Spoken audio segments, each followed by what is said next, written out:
कभी सोचा है कि शिव जी को जल चढ़ाना या सुबह सुबह सूर्य को अर्घ्य देना ये सिर्फ एक पूजा विधि है या इसके पीछे कोई गहरा विज्ञान भी है? आज हम इसी सदियों पुरानी परंपरा की तह तक जाएंगे और इसके पीछे छिपे विज्ञान को समझने की कोशिश करेंगे।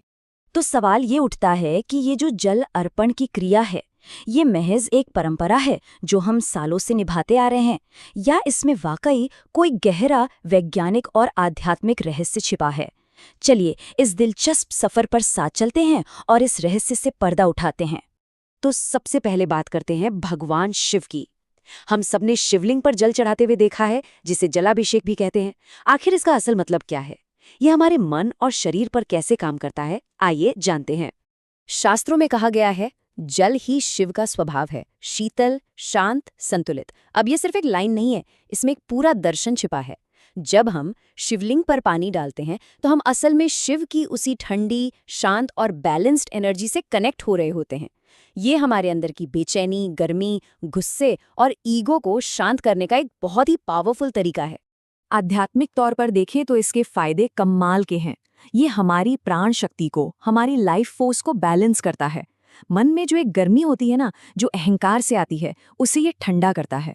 ये हमारे शरीर की सूर्य और चंद्र नाड़ियों यानी हमारी एक्टिव और शांत करने वाली एनर्जी के बीच एक संतुलन बनाता है, और नतीजा, नेगेटिव विचार और गुस्सा कम हो जाते हैं।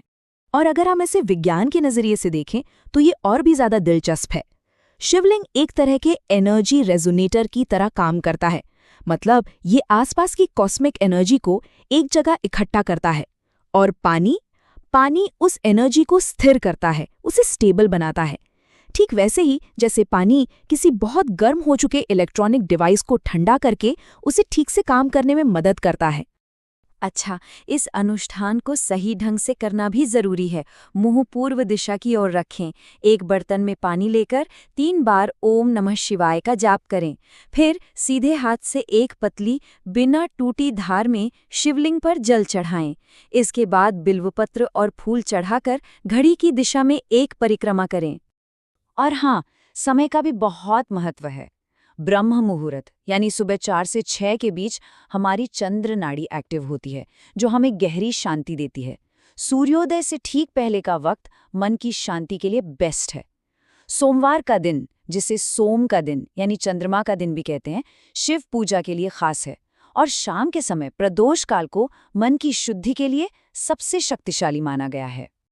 तो ये तो थी शिव की शीतल ऊर्जा की बात। अब चलते हैं इसके बिल्कुल विपरीत, सूर्य की सक्रिय और ऊर्जावान शक्ति की ओर। अब हम समझेंगे कि सूर्य देव को जल चढ़ाने के पीछे क्या विज्ञान है। यहाँ का विज्ञान तो सच में कमाल का है। जब हम सूर्य की ओर जल की एक धारा गिराते हैं तो वो पानी की धारा एक प्रिज्म की तरह काम करती है। ये सूर्य की रोशनी को उसके 7 रंगों में तोड़ देती है, और ये 7 रंग सीधे हमारे शरीर के 7 ऊर्जा केंद्रों यानी 7 चक्रों को जगाते हैं, उन्हें एक्टिवेट करते हैं। हर रंग की अपनी एक खासियत है। लाल रंग हमें शक्ति देता है, नारंगी हमारी क्रिएटिविटी को बढ़ाता है, पीला हिम्मत देता है, हरा संतुलन लाता है, नीला शांति, इंडिगो हमारी इंट्यूशन को तेज करता है, और बैंगनी रंग हमारी आध्यात्मिक शक्ति को जगाता है। सोचिए, एक छोटे से काम से ये सारे एनर्जी सेंटर्स एक साथ एक्टिव हो जाते हैं। और साइंटिफिकली देखें तो जब ये सतरंगी रोशनी पानी की धार से छनकर हमारी आंखों तक पहुंचती है तो ये हमारे दिमाग में मौजूद पीनियल ग्लैंड को एक्टिवेट करती है। ये छोटी सी ग्रंथि हमारी बॉडी क्लॉक, नींद और हार्मोन्स को कंट्रोल करने में एक बहुत बड़ा रोल निभाती है। और एक सीधा साधा लेकिन बहुत ज़रूरी शारीरिक फ़ायदा भी है। सुबह सुबह सूर्योदय के समय ये करने से हमारा शरीर नेचुरली विटामिन डी बनाना शुरू कर देता है। और विटामिन डी सिर्फ हड्डियों के लिए नहीं, बल्कि एक अच्छी इम्यूनिटी और दिन भर की एनर्जी के लिए भी बहुत ज़रूरी है। इसे करने का सही तरीका क्या है? मुंह पूर्व की ओर रखें। तांबे का लोटा इस्तेमाल करना सबसे अच्छा माना जाता है। और एक बात का खास ख्याल रखें, सूरज को सीधे नहीं देखना है, बल्कि गिरते हुए पानी की पतली धार से देखना है, और पानी की धार कंधे की ऊंचाई से लगातार गिरती रहनी चाहिए।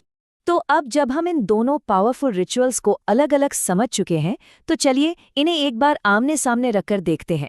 इससे इनका मकसद और तरीका बिल्कुल साफ हो जाएगा। देखिए, अंतर बिल्कुल साफ है। जहाँ शिव अर्घ्य का मकसद मन को ठंडा और शांत करना है, वहीं सूर्य अर्घ्य का मकसद शरीर की ऊर्जा को एक्टिवेट करना है। दिशा, समय, बर्तन, मंत्र और पानी चढ़ाने का तरीका सब कुछ अलग है। इससे ये पता चलता है कि ये दो बिल्कुल अलग-अलग प्रैक्टिस है, जिनके लक्ष्य भी पूरी तरह से अलग है। तो अब इन सब बातों का निचोड़ क्या है? चलिए अब इन दोनों को एक साथ जोड़कर देखते हैं कि ये कैसे हमारे लिए एक कंप्लीट वेलबींग सिस्टम बनाते हैं। शिव को जल चढ़ाना ये हमारे दिमाग के लिए एक रीसेट बटन जैसा है। ये ओवरथिंकिंग और चिंता को कम करता है, हमारे नर्वस सिस्टम के रेस्ट मोड को एक्टिव करता है और मन को एक गहरी शांति देता है। ये एक तरह से मेंटल डिटॉक्स है। और दूसरी तरफ है सूर्य अर्घ्य, जो हमारे शरीर के लिए एक पावर अप बटन है। ये हमारी आंखों की रोशनी बेहतर करता है, विटामिन डी प्रोडक्शन को बढ़ाता है, हार्मोन्स को बैलेंस करता है और सेरोटोनिन यानी हैप्पी हार्मोन को बढ़ाकर हमारे मूड को तुरंत अच्छा कर देता है। तो बात सीधी सी है, शिव मन को शांत करते हैं और सूर्य शरीर को एक्टिवेट करते हैं। एक साथ मिलकर ये दोनों हमारे लिए एक परफेक्ट बैलेंस बनाते हैं, एक अंदर की शांति के लिए और दूसरा बाहर की एनर्जी के लिए। ये प्रकृति का एक अद्भुत संतुलन है। और अंत में एक सवाल, आज की इस भाग-दौड़ भरी जिंदगी में जहां स्ट्रेस और थकान हमारी सच्चाई बन गए हैं, क्या इन प्राचीन रिचुअल्स में हमारे मन की शांति और शरीर की ऊर्जा का समाधान छिपा है? इस पर सोचिएगा जरूर।